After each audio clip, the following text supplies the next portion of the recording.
Hi everyone, it's Emmeline, and tonight I am making my very first recipe with you. Tonight we're making vegetarian bean dip using all organic ingredients. And for those of you who are like me and you can't cook, this requires no actual baking. It's just mixing and blending and enjoying. So the first thing to do is to get all your ingredients together. Now, the way I'm making this, I found this from a great website that I'll post the link for. I believe it's holycow.org. And it's really healthy. It's a big hit with all my friends, and I'm hoping that you'll enjoy it as well. It's essentially like a hummus. So if any of you enjoy hummus, I think you're really going to like this. The first thing you start with is garbanzo beans. Now, the recipe calls for it cooked. I don't cook them.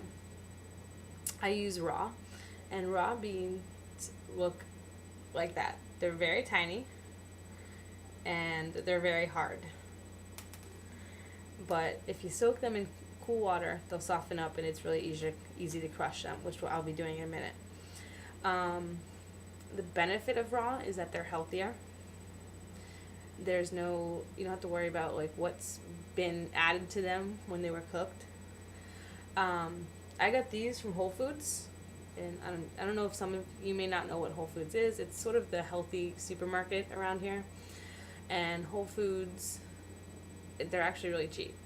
These beans were $1.69 a pound, so you don't have to worry about spending all your money on just the beans. The rest of the stuff I was able to get at your local like Market Basket, real cheap grocery store, and still be organic. Lemon, this is for the lemon juice that you have to add. Garlic, and one small onion that we will be chopping up later. So if you see me crying, it's because I'm chopping an onion. It's not because I've messed up the recipe. There's also sesame seed paste. Not a lot. We're only going to use a little of that. And a little miso. Now, some of you might not know what miso is. If you've ever gone to like an Asian restaurant and had miso soup, it's essentially fermented soybeans and barley or rice meat. So, again, comes from the earth, organic ingredients. Alright, so the first thing I'm going to do is I'm going to take my bowl of garbanzo beans and I'm going to soak them. So I'm going to add a little water and I'm going to let them sit for about 5 minutes, and then we'll come back and we'll crush them, add all the other ingredients, and blend it together.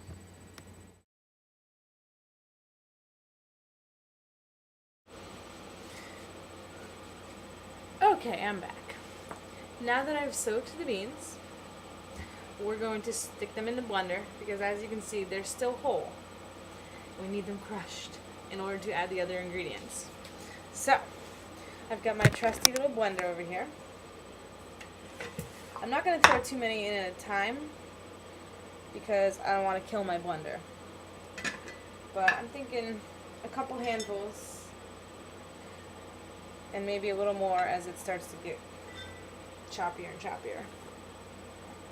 I also don't want to lose any of my beans.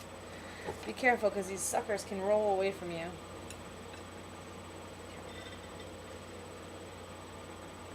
When you add them in the blender, I have the benefit of seeing how many cups I've got. On the side here, now see, before I said I needed 3 cups. So when I hit that mark, I'm going to stop. But for now, let's start with this and see how much I can blend. I may need more. I may need to add more beans and soak more beans. We'll find out.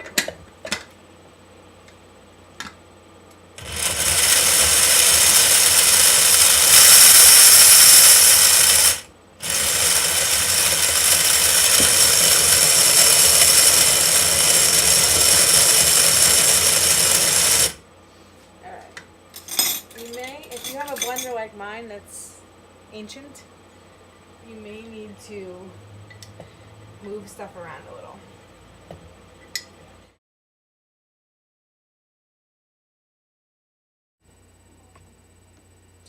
Okay, so I switched over to my food processor because I'm doing a larger amount of beans.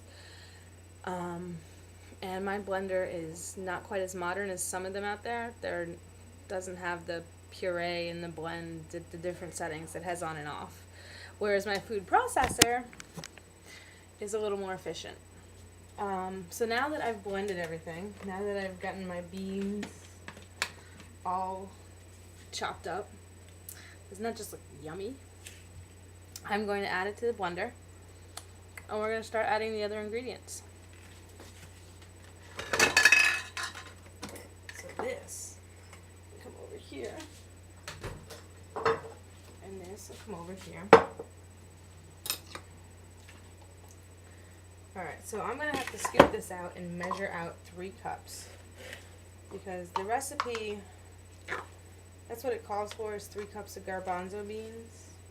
And well, it can get kind of bland if you have too many beans, because the other ingredients are where your flavor comes from, but you don't put that much flavor in to balance out. So too much garbanzo could make for a very bland dip.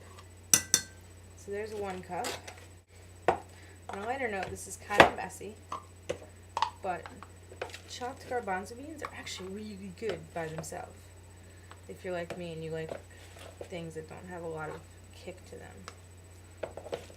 However, I am going to be adding 1 extra ingredient that I didn't mention, and that will be paprika.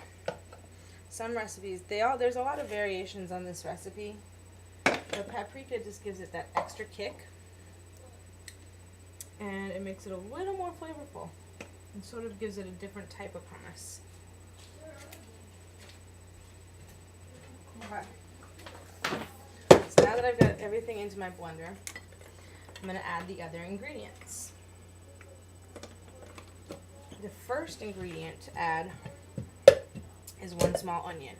And before I add that, I have to peel it, and I have to chop it. This is that whole part where I said if I start crying, it's the food, it's not the fact that I've messed up the recipe. Yet. So you don't have to go crazy chopping this. Just enough to fit it in the blender.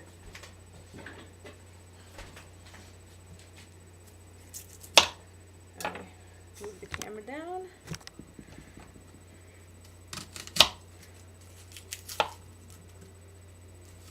I usually cut it in 4ths and then cut it again, because A, that allows me to really remove the skins pretty easily, and it makes it small enough to get into the blender without having to worry about it.